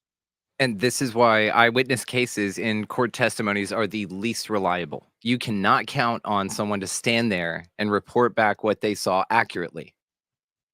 There's always an emotional component to it. Always. So it filters it out through its perception or its paradigm, its ability to see based on its experience and beliefs. Yeah, exactly. And we another thing is with eyewitness testimony, with especially the paranormal and cryptids and stuff like that. I've dealt with it. So I was a biologist. I've dealt with it with snakes and stuff like that, and what we view as dangerous animals. They get inflated very easily. I can't tell you how many snakes I've removed that were supposed to be 12 foot long, and spit and fire when we got there, and they're about 1.5 foot long, and it's a gardener snake that's under somebody's shoe, and it was. But before you got there, it was a 6 foot long rattlesnake that was fired up. With 5 heads that spit fire. And absolutely. It's just something when we don't understand it. Yeah. They did it with I think it was I don't know if it was Coleman or Gordon did this with the Mothman with the loop. At the TNT plant, he put up a bunch of varying sizes of Mothman, and had the eyewitnesses drive through, and he was driving them, and they'd write down the size. Mothman 1 was 4 foot tall. The Mothman 1 was 9 foot tall, and I think it was like 88% inaccurate. None of them got 88% was wrong. Every once in a while they get one right, and I think it was right at it was the bigger sizes they would get right because they were pretty much all we're seeing them as 8 foot tall. And now scale that to criticism. Okay, scale that to all the people who comment that they don't like something you're talking about, or comment that you need to something, or that whatever, right? Scale that up. It's how people are seeing their reality. So this is where you're empowered by the 4 agreements, right? Don Miguel Ruiz wrote this amazing book called The 4 Agreements. Very easy read, like 115 pages. And one of the agreements is don't take things personally. And what's beautiful about that is you can't take things personally one way or the other, in a good way or a bad way. If you're over complimented, it'll go to your ego, inflate, whatever. But also it's got nothing to do with you, which is what's so fascinating about this. So if it's got nothing to do with you, then you're taking it personally, then that's you, right? So there's nothing about an interaction with someone. Usually, if you're doing the other 3 agreements, not making assumptions, being impeccable with your word, always doing your best, then you can abandon the idea of taking things personally. It's a fascinating exercise, again, because you see this, and a lot of folks will take on a lot of people's shit, man. And this is what beliefs are too. You'll believe something about yourself because of something some weird dude said 20 years ago, some shit. And it's just like, what? Why is that still in there? Like, curate those thoughts. Think about that, because it's curating your reality. That stuff's in there like a thorn for a reason. Just sort of take a look at it, see if that's still the way you feel about it, and move on. And you just decide, and your reality literally changes in front of you. The Dr. Dwayne Dwyer quote, right? That when you change the things you look at, the things you look at change. And it's fascinatingly accurate, and not in a freaky woo-woo way. Like, you don't have to say, well, I don't talk to Archangel Michael and shit. Neither do I. And I'm really not into that shit. But what I will say is that there's a very real effect that you can have on your reality, and it starts with you figuring out how you see the world. That's it. I love it. And yeah, it really is. I seen my Sherry, she posted something. Yeah. Do you know about, sorry, this is a completely different subject. Bob the fungus. I do not, but I love it. I love fungi. So we've done a lot of episodes on, fungus have actually passed intelligence tests. They can count, they can store food. That was one that I left out of the aliens. It could be a sentient entity here that takes over the consciousness. Yeah. So that's what we've covered, that they are actually some of the orbs and stuff we're seeing, and some of the UFOs we're seeing are actually them expanding their consciousness into the third dimension, essentially. Oh, That's so why cool. you've seen fairy rings, right? Yeah. Yeah, yeah, You know yeah. what that is? Oh, that's so cool. Yeah, because I'm thinking about now, yeah, the mycelium networks, how they grow in the Yep. rings like that. Release How nitrogen, and it interesting looks to just think like a that Hadron Collider. So it's like an energy focusing point. So they what could, makes and me they're associated with portals, or not portals. They're associated with orbs. yeah. Well, it makes sense. So Maybe it came out of that. Maybe that fairy ring is what yep, formed the orb to blow out like a yep, bubble almost, you know? Because exactly. So we've they got a can friend of look ours. around. Yes. And I mean, maybe for anything. God, what a fascinating theory, dude. I love that. And because now it makes me think about other highly sentient beings, like yeah, highly sentient, like dolphins. Maybe that's what other UFOs are, right? Is like dolphin apparitions Now expanding their let consciousness let's out. save the whale and dolphin talk for a minute, because I Another got to tell time? you about Bob. Because yeah, I was on one-on-one, and we talked 3.5 hours about whales. Oh shit. Okay. Yeah. So It'll happen. Yeah. Bob. So Bob is he's an old fella out in Washington, Oregon. I can never remember. I always get it wrong. He is the single largest living organism on the planet.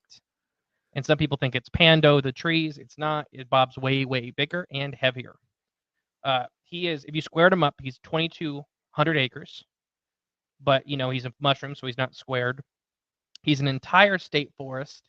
He's integrated into almost every plant and most insect life on his back.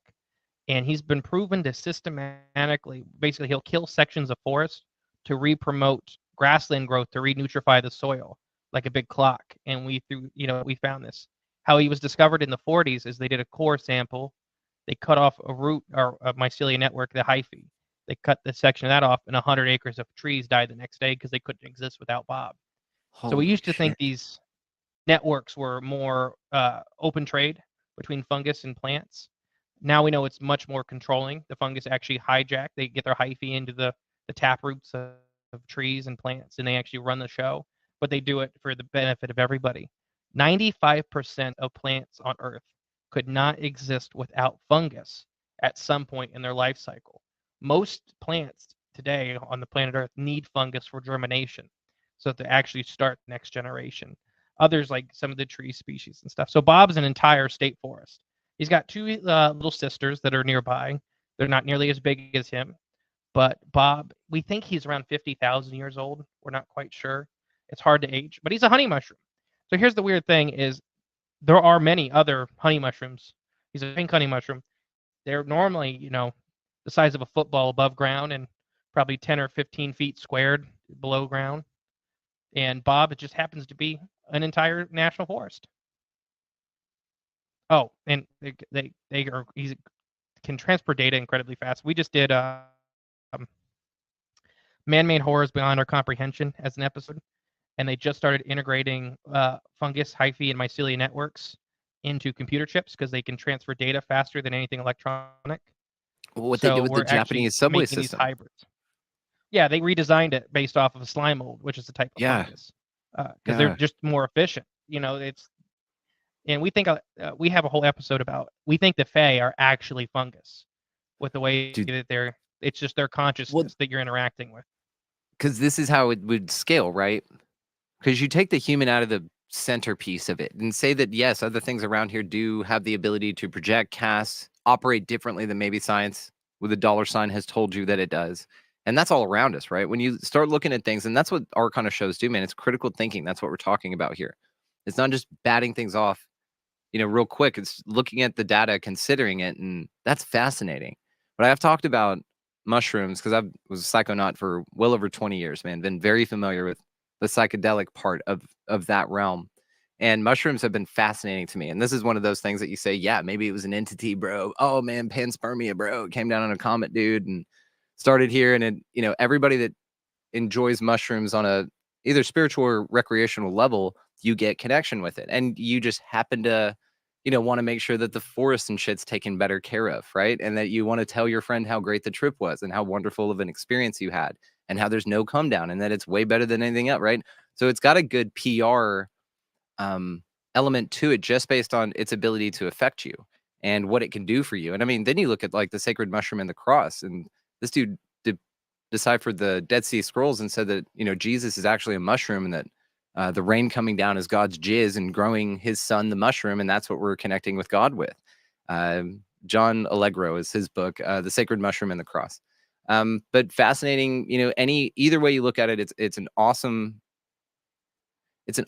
insight into this, because then again, it changes the game a little bit, especially with the food of the gods, Terrence McKenna's book, and it talks about this explosion in human consciousness like 250,000 years ago.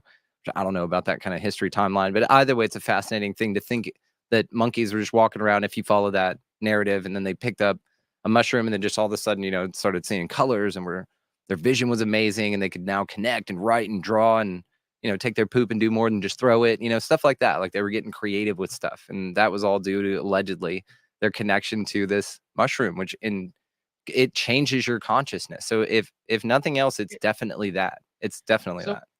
We have lab proof that it rewrites neural pathways. Yeah. And I'm agree with it. It really does. I've never done anything like that. I worked with the federal government for a while and stuff like that. So it's nothing I did. There's nothing wrong with it. I think it has amazing properties, and I think people that do, I think it can have amazing health benefits and everything like that.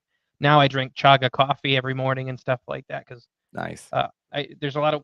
I think most cures are found in mushrooms. It's because they're the last common ancestor between plants and animals are fungus, and fungus are much more closely related to animals than they are plants. I'm sure but for people at home, like beef liver mushrooms, chicken of the woods, hen of the woods, these are all mushrooms that taste and feel like animal meat, kind of, probably because they kind of are meat. They're not a plant. I can't tell you how many times. I know a lot of our listeners have the same thing, where somebody's like, oh, mushroom's a plant. It's not. It's the sexual body of fungus, which is much more an animal. They move. Like their mycelial networks in the hyphae underground, they crawl through the ground. They're not stationary like a plant. They are actively moving, seeking out food. Dr. P. Money of Miami University was the one that figured out they could count and they can interspecies communicate, where that is an amazing thing. And I'll give you this if you want the synopsis real quick, because it's a full episode in itself. But where basically these types of fungus, so he built a box that was like Eden for fungus. There's about 13 species in this first box of different funguses. And then he turned it up to 100 degrees and had almost no moisture, and pretty much everything died besides a couple fungus individually. So he transported those into a new box that had hundreds of species of fungus, thousands of individuals that have only ever experienced paradise since they germinated. And when they cranked up the heat on that one, so the first box had like a 98% death rate. The second box, after he cranked the heat again, had a 98% survival rate. And it shows that these two mushrooms that survived the original apocalypse figured out how to do it, how to ration water, how to ration food. And when they got to the new place, they told everybody how to do it. And we're talking, these are species that are extremely distantly related. The group of fungus is absolutely massive. Like you mentioned earlier, slime molds and your Amanita mushroom are very different. But we have proof in some level they can connect, and we figured out they can count. And I'm sure you've seen it, but have you seen where they plug the synthesizers into mushrooms and they talk? So do you know it's originally made for reading brainwaves, right? Yeah, an EEG. So you're reading their version of brainwaves. They don't have electrical impulses like we do. They have something different. They don't have nerve endings. They have hyphae, but it's their versions of these systems. But yeah, the fungus stuff is completely fascinating. We've done probably 10 or 12 hours on just that, and they can count. And and then whales. You mentioned whales. I absolutely love whales. Well, and then think of the Jonah and the whale story. Oh, you cut out. My apologies. Go ahead. Oh, but Jonah and the whale. I'm bad with tangents.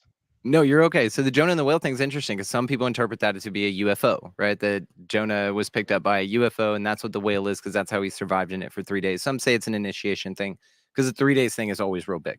It initiates. And so to that, then maybe, that's what inspired then maybe UFOs to drive around. Maybe the whales are the ones that have been abducting all of us and kind of taking us back in the form of these weird squiddy looking people that they think are what humans look like, from their perspective.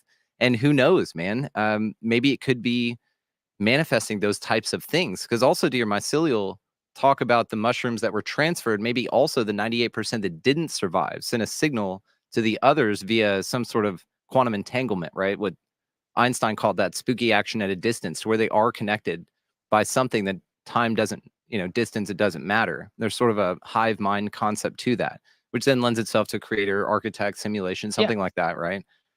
It's fascinating. Yeah, and with the fungus aspect, they're when people, you probably had this experience, I don't know, where people talk about meeting these entities on a mushroom trip, and then, the mechanical elves or that kind of stuff's been described a lot. And my whole thought is that fungus, they're like halfway between a computer and us with how they think. They're very much math as much as what we'd call personality. So when you would meet them, you would have almost like a cyborg, right? This very robotic. So we connected them with puckwudgies. So a lot of puckwudgie jokes, they get called trickster spirits, and trickster entities from all around the planet kind of have the same deal, to where they're not necessarily evil, but a lot of their jokes can end with your bodily harm or death. And that may be because to a fungus, that's not that big a deal. So during these drought situations, they'll cut off whole sections of their body to survive. It's not even a thought. It's like, okay, I need to lose 33% of my mass if I'm going to survive this drought. And they'll just cut it off and let it die. So you losing an arm in a joke isn't that big a deal to them. And that could be where some of this misconnection with the Fae and that like time dilations with them and all this stuff they're experiencing, they don't quite realize that we experience the world differently than they do. It's the same thing when we put humanistic traits on other things. Yeah. We don't realize that other things are experiencing reality differently than we are. Absolutely. But we are the ones viewing them, so we put our stuff onto them. Dude, this makes me think now that the hybridization program is mushrooms attempting to become bipedal in a physical way. Well, they already have. It's almost like that movie, right? The Arrival, right? Well, they have, because good. they have in the way that they hijack the consciousness of the occupant. So in a way, they're parasitic in nature, if you want to be real technical about it, right? There's tons of parasitic mushrooms that hijack animals and walk around with them. They will wrap around their central nerve systems and puppeteer them. They already have that. And that's like The Last of Us is based off of. It does that, yeah. And if you look at something like The Arrival, where nature then starts to mimic the human form, you know what I mean? And then it turns from this animals, like, did you ever see The Arrival? Is that Annihilation? Maybe Annihilation. Yeah, is that where yes, that's where they go into the misty The Arrival's thing. where Apologies, the you're right. The egg thing, and she got the language. Yep, the squiddy people. Okay. The squid Annihilation. People. When the trees are mimicking humans, right? So what's going on there? The trees evolving into that. Now, I want to plug a book real quick that I'm almost done reading. It's The Secret History of the World by a guy named Jonathan Black. There's a few people that have written secret histories of the world, and he points that out in here. But this book is absolutely fascinating. Now, one of the things they talk about in here, to what you're saying, is that humanity's consciousness is actually transferred into a few different versions. He interprets that some people interpret the Bibles and origin stories of religions to be actually our transition from plant consciousness to animal consciousness, being that the tree in the Garden of Eden was actually us in plant consciousness that was transferring into or evolving into animal through the snake. So the snake was inviting us to come out of the garden into a physical body. In this way, the mushrooms then would see this as an opportunity, right, to be bipedal and to simply shift forms as far as consciousness goes. If you're a mycelial network, you got no problem regenerating all the time, then maybe an experience different to that would be a more finite one, right? Where you kind of commit to one thing, die out. But again, there's a conscious element to this. In this also, he talks about art changing over time. People's ability to see and interpret what a tree looks like changed over time. We couldn't see it from the perspective we have now because we were it. So just like figuring out the game within the game, it's impossible. So you had to see yourself from something else to evolve into something else. This is also replete in other stories like Moses taking the stick, which is made of a tree, dropping it in front of the Pharaoh. Of course, it changes into a snake, right? Again, it's these ritual initiatic sort of plays on this, but this is where our art changes, our consciousness changes. This is where you start to see these horrible historic figures that show up, some enlighten, some actually demolish and tear. So it's this balanced progression of human consciousness, but it actually evolves from something very different than what we were. So again, like you're saying, those creatures, meaning early human, early conscious, whatever we are now, was very different. So, like the story of Moses coming down from Mount Sinai was mistranslated. His radiant face was actually first translated as horns. So he had a horned face. And Michelangelo even had a famous sculpture that he did of Moses with horns. Now, that was a mistranslation based on radiance, right? But another translation based off of that would be that Vedics and Hindus have always been able to see these energy centers in us, these chakras, right?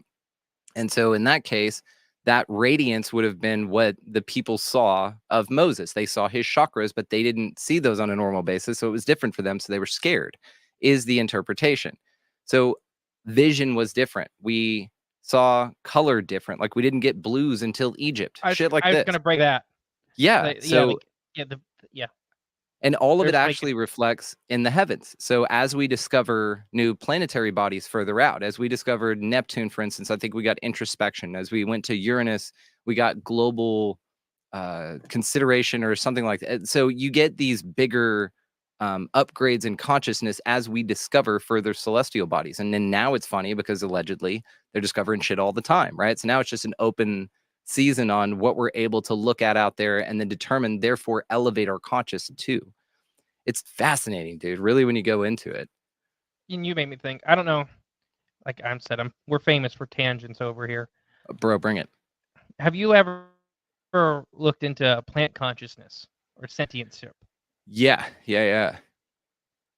So I don't know if you know that. So cool. You ever drove through the mountains and when you look up and you see it looks like steam, right? Right after it rains, it looks like steam coming off of one spot on the mountain. Do you know what that is? No. So that is one tree. It's normally a really old tree that his offspring or her offspring are starting to drown from the rain. So what they do is they suck up all the water and they off-gas it through their leaves as an emergency tactic. So they're communicating with only their children, their direct children. And this is proven, and we've talked about it on the show, and you can look it up. Ron Cass is one of the researchers that discovered that. And they are purposely saving their children. So if you go to a forest, when these big old, we call them forest kings, these giant old trees, they'll have 3 or 4 of their direct offspring around their base that are kind of stunted. And the whole plan is to, when these forest kings die, they're going to dump, their root systems are interconnected with their kids. They're going to dump all of their nutrients and resources so their kids can take their spot in the canopy. They can inherit their resources. Yes. So it's like, they save stuff for their kids.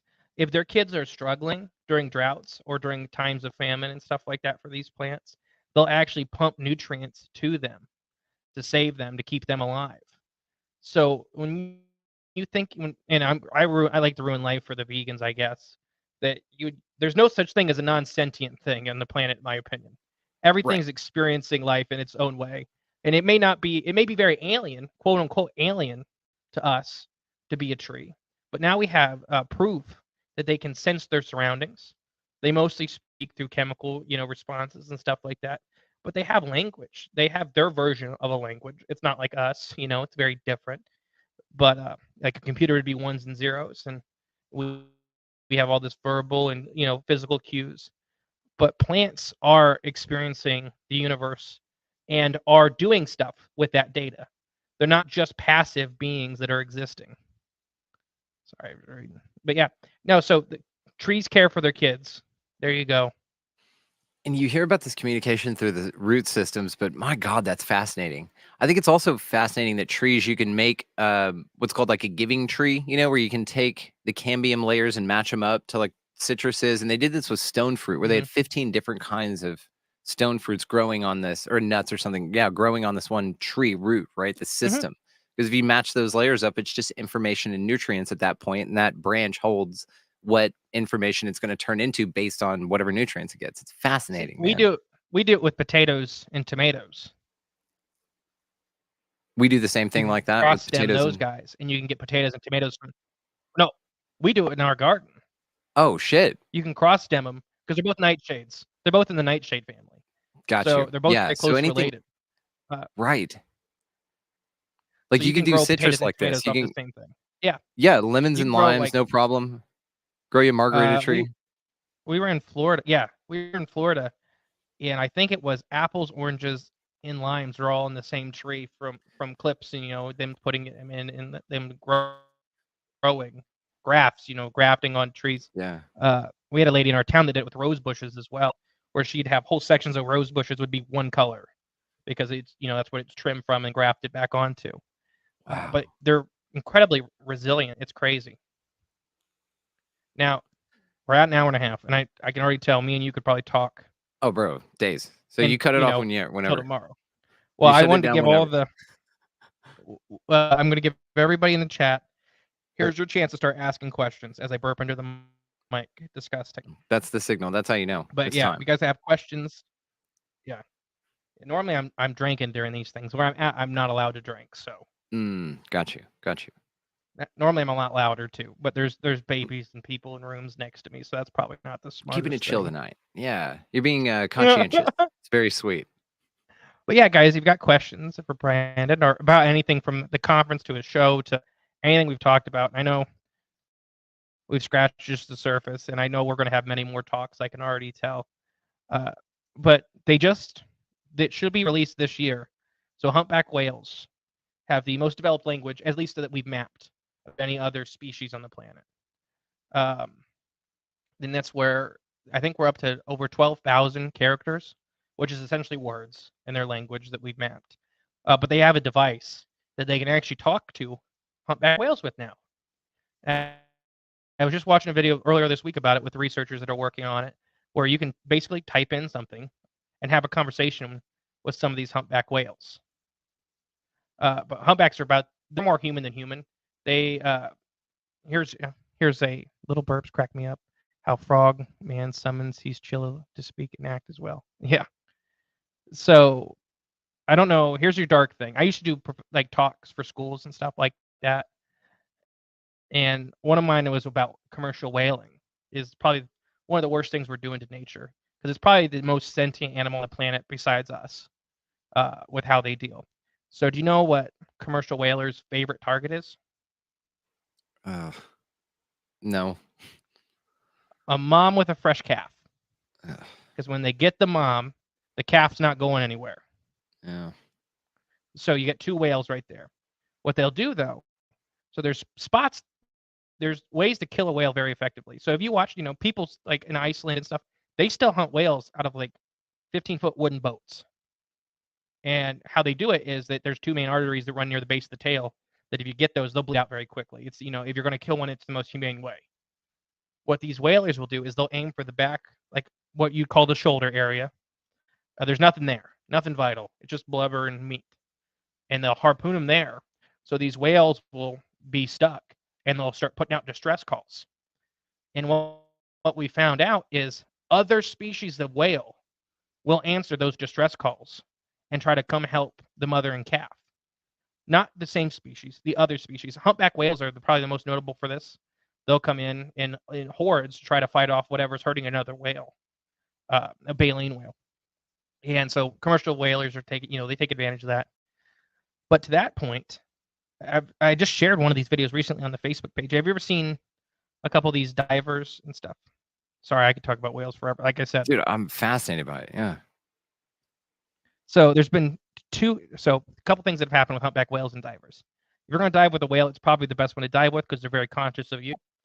Sperm whales are very scary to dive with, even though they can be really conscious of you, because a sperm whale can accidentally liquefy your organs with their big sonic booms they use. If you're in front of that big head is a resonating chamber for sound. So when they boom, they can actually, if you're close enough, your brain can become scrambled because it's just reverberating inside your head. God, what a way to go, though, right? They're really good about not imagine doing it. Oh, well, that's nice. They're really good about being careful. They're aware. But I think it did happen with one guy where he had internal bleeding from it, a diver. God. So, anyways, this group of divers were out. It was two ladies. They were in about 80 foot of water, crystal clear, free diving. And out of nowhere, this big. So bull humpbacks are solitary. They don't hang out with everybody else. The females and calves hang out with everybody. So they were swimming with this big bull humpback, which is really rare. They're not as sociable, they just kind of hang out by themselves. And as they're diving, this gargantuan animal, talking something 65, 70 feet long and 50 tons, starts pushing them he's doing weird movements with his body, and he starts putting these two girls on his nose, and he starts leading them back to their boat, and he starts pushing them up and pushing them up and pushing them up on their boat. Finally, he had to get out and leave because this animal the size of a semi truck won't let him be in the water. They didn't know about it until they got home and they reviewed the footage. A 14-foot tiger shark was stalking them the whole time. And this whale was purposely putting his body in between the girls and the tiger shark. So what now that may not sound as crazy as it is. So keep in mind, from this whale's existence, from the second he was born, a tiger shark has never been a predator to him. It has never been a threat, even from day one. You know, humpbacks really only have orcas as predators ever in their entire life cycle. So he realized that these girls were in trouble from a different animal that he had never identified as a predator to himself. So that's abstract thinking right there. That's out of the box thinking that he went through. And he made the conscious decision to put himself in between the girls and the shark. And when the shark wouldn't leave, he made the girls leave. So that's right. Incredible levels of thinking. Well, you can say also that actually they're preyed on some orcas sometimes, but man.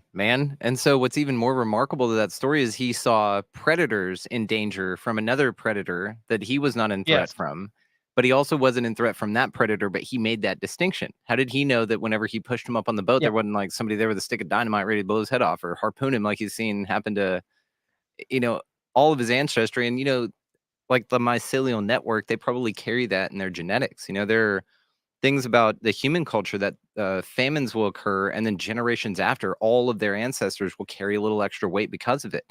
And it's that genetic memory. And so whales have this about humans as well as whale, but they also chose, to do something really cool. It's like you saving a copperhead or something from a hawk. You know what I mean? It's like the hawk's no real threat to you, but the copperhead can absolutely kill you, but you still choose to intervene and remove it. That's interesting. Exactly. Another really cool one, and I'll read these questions if we got some in, is in, I believe it was 1999, a whale biologist, I can't remember his name off the top of my head. He was diving with another bull humpback whale. So humpback whale pods are led by matriarchs, which are generally the oldest female in the pod. Males, once they hit kind of what we call their teenage years, they kind of get pushed off because they're big enough that really the only thing's going to bug them is people and orcas. So there's not a whole lot else they're going to do, but they get a lot bigger than the females. So this guy was free diving. So when two opposing pods meet, so pods now we know they have individual names, they have family names, and they have pod names. But when two different pods meet, the matriarchs of both pod will go vertical in the water, and they'll interlock their fins, like almost like a handshake or a dance. And it's, a greeting and stuff like that. And they can mix, and then you'll watch all these big group of whales swimming together, and then they'll all break off in their original pods. It's very interesting. So this guy was, I believe it was 1999. He was diving with another bull humpback whale, a lone male, and they're just swimming along. This thing's letting them get really close and touch him and stuff like that.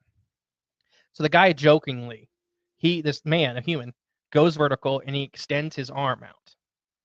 This massive animal looks at him, goes vertical, and gently extends its flipper and touches the guy. So not only did that whale recognize that the guy was trying to do a greeting, he did it so carefully not to hurt the guy. And whales can be clumsy and stuff like that. Whales have killed people swimming with them. I don't want to make it seem like they haven't, but they're huge. It's like, it's hard to be around something that big, and even when they're being careful. But yeah, so these animals have recognized sentientship in other animals, us, and they treat it as such, and we don't do that. We're still eating them. Well, we are not. You and I are not. Humans as a whole. But yes. It's interesting. We are one species. All right. Yeah, you're right. I like that. You're right. Okay, here you go. Born Not to Run. Do you think Bigfoot will be solved in our lifetime? Bigfoot being super popular now, it feels like if we don't, we might never find out. Well, Brandon, what do you think? I think that anything's possible, first of all. And to find out, I mean, I'm still trying to figure out what I am. I'm trying to figure out what this place is. I'm trying to figure out what we are.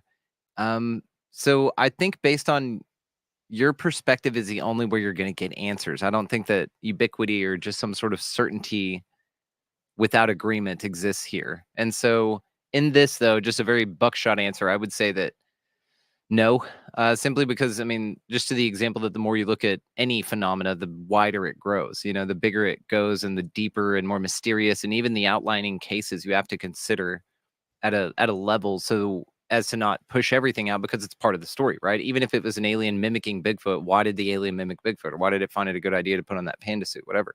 So I don't know. I don't figure out is a tricky one too, because yes, that's ultimately what shows like this and what we're talking about is figuring it out. But it's in bite-sized pieces. I think we figure out a little bit, just like of us, right? We figure out a little bit, and then we learn a little bit more and grow and give it time. And maybe some of those things we expand on, but it's so fractal, right? So the deeper you get into something, the more it expands out. I hope that answered your question. So no, I don't honestly think we're going to figure anything out in this consciousness. I don't think that is what it's about. I think in our lifetime, we may only proof or whatever. I've seen a Bigfoot. I know they're out there. It's, you know, that's like you said, that's my proof. I don't need anything. I personally don't need anything else. I think flesh and blood Bigfoot may be proven in our lifetimes, but I don't think that's the whole story. Like you were saying, you know, I think that's a small fraction of what people are experiencing when they say Bigfoot. You know, it's just because you hit one with a semi and, you know, you get this dead, probably primitive human or manatee. You know, I believe Bigfoot's a manatee. That's something I say a lot. That's awesome. What? You're fascinating, dude. That is so interesting. A buddy of mine, actually, Asher, he wrote me one time and said that he thought that, well, one consideration for Bigfoot would be that it's operating 100% from the right hemisphere of its brain.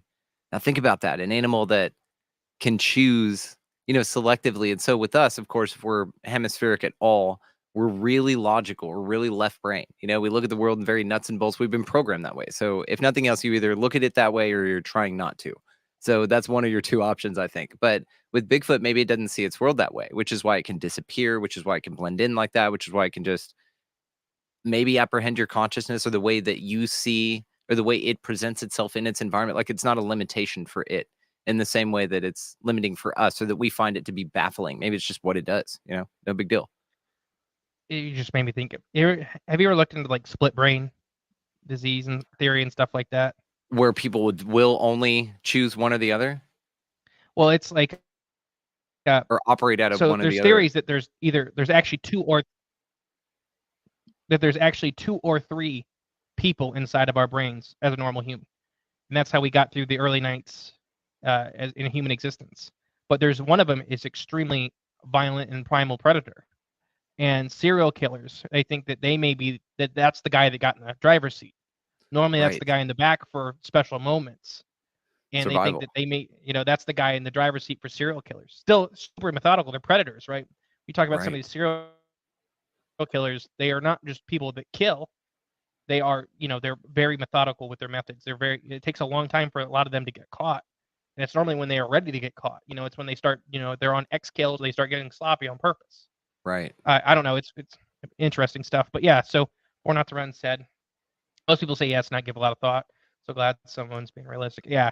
And I really only think it would be the physical Bigfoot that would get proven in our lifetime, if that.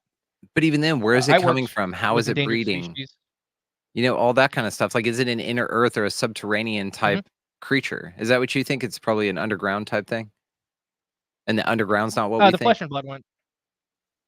No, I personally don't subscribe to flat Earth. I can believe in hollow Earth, as in like there are massive. Like I just went and watched the new Godzilla movie, which was great. But there are these massive pockets inside the Earth, and the Earth may not be exactly shaped like we say, like what science says it's shaped. But I worked with endangered species and stuff like that. I professionally went out and looked for animals that the government said did not exist in areas that they said there's no possible way, and we found them right next to human society, like in cities sometimes. That nobody was seeing these animals. So now I make it halfway. I've told this story on the podcast, but I'll tell you. I have a friend that's a big cat researcher. She tagged the cat. She trained it, tagged it, like put a radio collar on it. Never found the cat again. She'd get 30 or 40 feet from the cat. Never seen it. Never found it till the radio collar died. Months and months. So now let's say Bigfoot's the flesh and blood Bigfoot. Let's say it's halfway between a human and a big cat. You're not going to find him. I don't care what anybody says. The body thing, we did it. We talked about this county in Alaska has the most grizzly bears on the planet per capita. It's like 30 or 40,000 grizzly bears in this county. The main researcher's been there for 35 years for grizzly bears. He's only ever found 2 bodies of grizzly bears, and one he watched die from another grizzly bear. Damn. So, and the other one I think had a radio collar on it. Now that that was years ago, we did that episode. So I think each, one time he watched one die is the only reason he found that body. So big animals can disappear in these natural environments very fast without having to be buried and stuff like that. There's elk time lapses, like you watch videos of it, where a whole elk carcass in the Pacific Northwest will be gone in like 6 days. It'll be unrecognizable in 3. Where you find a leg bone. How many people have picked up a Bigfoot leg bone and been like, look, I found a moose or an elk, or, something you can't tell, even unless it's a skull. You really don't know, unless you're a professional at, something, IDing animals like that. A rib is just a rib. It doesn't look like anything special unless, like I said, a skull is very prominent, and that's about the only thing that's super prominent. Finger bones and stuff like that. So that a flesh and blood Bigfoot hiding in modern day society doesn't surprise me. Like I said, when I first was going to school for that kind of stuff, I had seen a Bigfoot, and I still don't want to believe in Bigfoot. After doing all this work with endangered species and stuff like that, it's like they could be right here. You'd never know. There's deer. There's whole hidden populations of deer inside cities that people see every once in a while, and you never know that there are foxes and coyotes that live in town that you never see. To make it a little smarter. I mean, how many people that disappear into the forest and like I don't know if you watched the show McDodge. No. Or he's just this guy. He's been out there for like 30, 40 years. He was a mechanic in Vietnam. He got back and he's just living out in the woods in California. And the only reason you find him is because he lets you find him. He let a film crew follow him 1 year. It's a really cool thing. But yeah. It's amazing. Anybody else got any questions? I don't. We could talk forever. It is. It's so that's the flesh. But like I said, I don't believe Bigfoot's just flesh and blood. I think there is a category of Bigfoot that is an animal. That when you shoot it, it would die if you shot it with enough stuff. But I also, we had people on the show that have talked about shooting Bigfoot, 30 feet away, and they just look at, they're not there, kind of. There's something else to them, where it's not just a thing. And same with Dogman and all that stuff. There's that extra dimension. I believe a lot in the extra dimensional stuff, the interdimensional stuff. Sure. These guys are coming. Go ahead. Yeah, and Bigfoot or Dogman could naturally have access to natural portals around here, as if it's just science, right? As if it's just Earth science. It's like, yeah, the portal between because those 2 trees, and I can tell the water underground because of this crystal in my head that is unique to my physiology, or my pineal glands tuned a certain way, or whatever, right? So we have animals that break the laws of physics everywhere. Dude, all the time. Everywhere. My dog turns a bunch of circles so it shits north or south. That's fascinating to me. It's like, so pistol shrimp. You ever heard of those guys? Yeah, and they'd shoot that sonic punch out. So that's mantis shrimp. Oh, okay. Pistol shrimp have this big claw that they cock back, and it shoots a superheated jet of water, like 2,000 degrees, and it cooks their food alive. And they're these tiny. If you look at them, they look so weak. They look so weak and meek. And you're like, that thing can literally shoot something like the surface, the same temperature of the surface of the sun. So there's the laser-eyed sky gazer fish that we just figured this animal out. We don't really understand how it works. Where you ever seen a stargazer? No. Is that the one that lays flat and its eyes are on the top of its head and it can kind of blend into the seafloor? Yes, it looks like a football. Like it's round, but its face is on the top.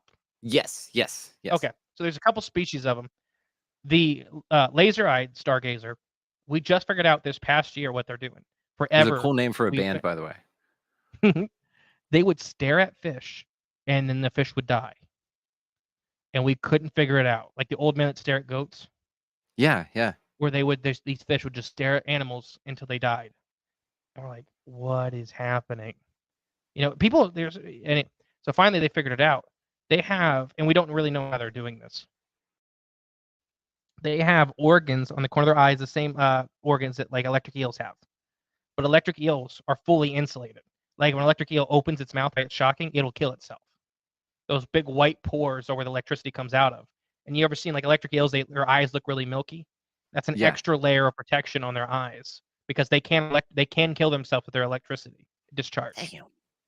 So the Stargazer doesn't have any of that, but it has these little organs in the corner of its eyes that shoots out directed beams of electricity that kills animals instantly.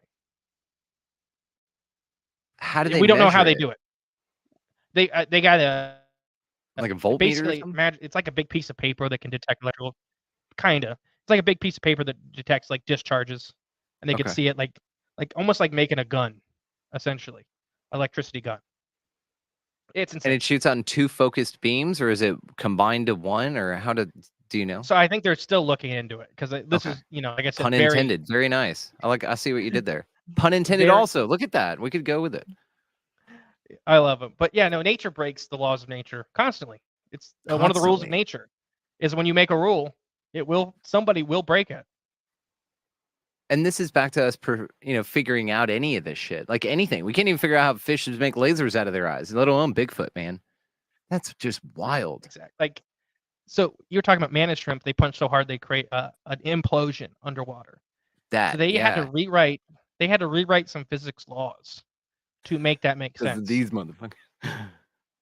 They had to. Quantum physics does this all the time. It breaks down physics. That's why most physicists hate it because they're like, oh, I don't know, just make them ups. I don't know. They hate it even more when it's a shrimp doing it. Yeah. Oh yeah. Something around them that they could have seen and just taken a minute and looked at. Been like, there it is. Just a bug. All right. Just a bug. Anybody else have any questions? Maybe the whales only kill evil people. Anybody else got any questions before we wrap up here? I love it. It's been. I said we tried to wrap it up about an hour ago. We're still going strong.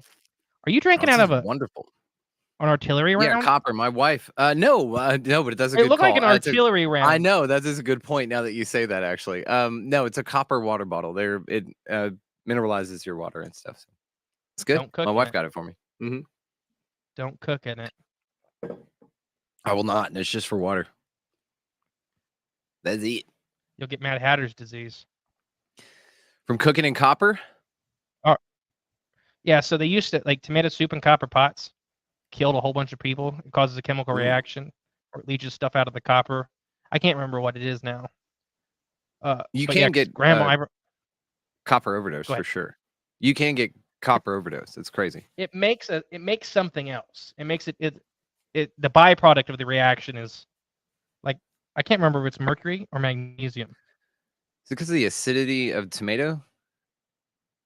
Yeah, stuff like that. High acidity foods. Right. And like in England and stuff, they were cooking big batches of food and killing whole blocks of people. Oh, who knows? They're probably doing it on purpose. Yeah, they melted down all the bells from Tataria that were helping people to make cauldrons to kill people. Very nice. Well, you'll have to come on. It's an interesting realm. Oh, I can get you people to come on and talk about Tataria, like Matt Turillian. Have you had him on from The Great Deception? Mm-mm. Or Matt Smith, another Matt. He spells it with 2 T's. Modern Old World. He's fascinating. He's also a yurt architect. Absolutely cool dude. I love yurts. Oh God, he's a yurt design on Instagram rather. Go to Instagram, yurt designs. It's got I want to say it's the Irish triangle cross with the swirls thing. I forget what it's called, but either way, that's his logo, and he's awesome. And Matt's just a really cool dude. Fascinating presentations and stuff, but also a damn yurt architect. And he makes like mansion yurts too. They're like connected by these really cool walkways and garage yurts and all kinds of shit. It's really interesting. Do you think it's in Siberia? What? Tataria? I've seen, when you look at the people who present stuff like My Lunch Break is another great channel. If you guys want to check him out on TikTok or YouTube, My Lunch Break, as well as The Great Deception, honestly, 2 of my favorites, and then Modern Old World. But there are maps that show Tataria. It says Grand Tataria on there. And also Easter Island is a tie-in to Tataria as well, because on old maps, that exact location, exact same shape of the map was called Tartara, and it was linked to that culture. And then the moai that they have there that they put up are just silly ways that they did it. But really, they think that people went out out there and dug all kinds of shit up. And so there's treasure and shit all out there, but all sorts of underground things going on as well. But the Tatari is fascinating just because, again, it lends itself to this idea that there was that we're actually an entropy, like we're getting dumber as a species, not cooler and better and more enlightened or whatever, or to say that we are with this seat of our consciousness to plunge as far deep as we can into that experience so that we can elevate out of it with new perspective. I could see it. I don't know. I've seen some pretty dumb stuff happening. Welcome to Costco. I love you.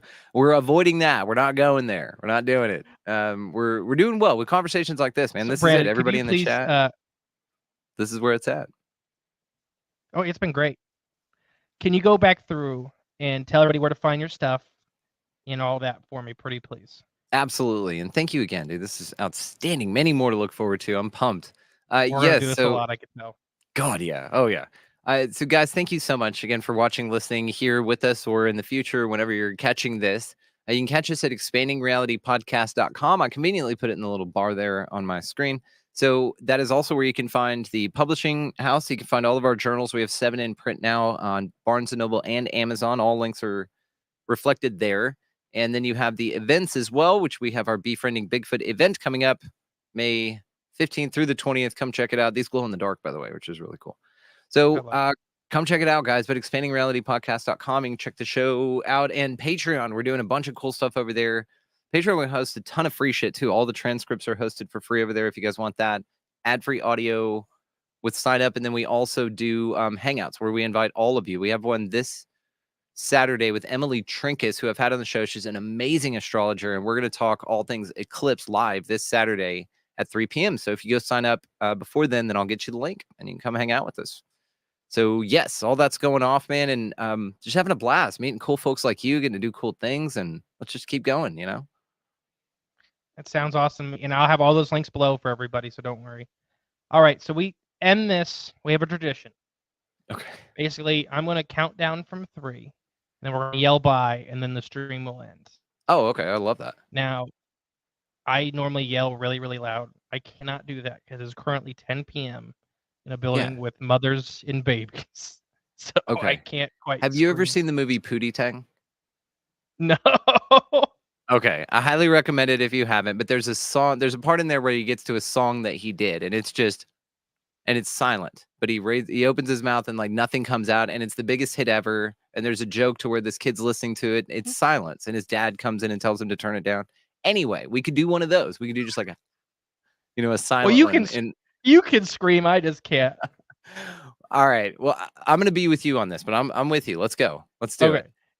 3, 2, 1. Bye. Bye.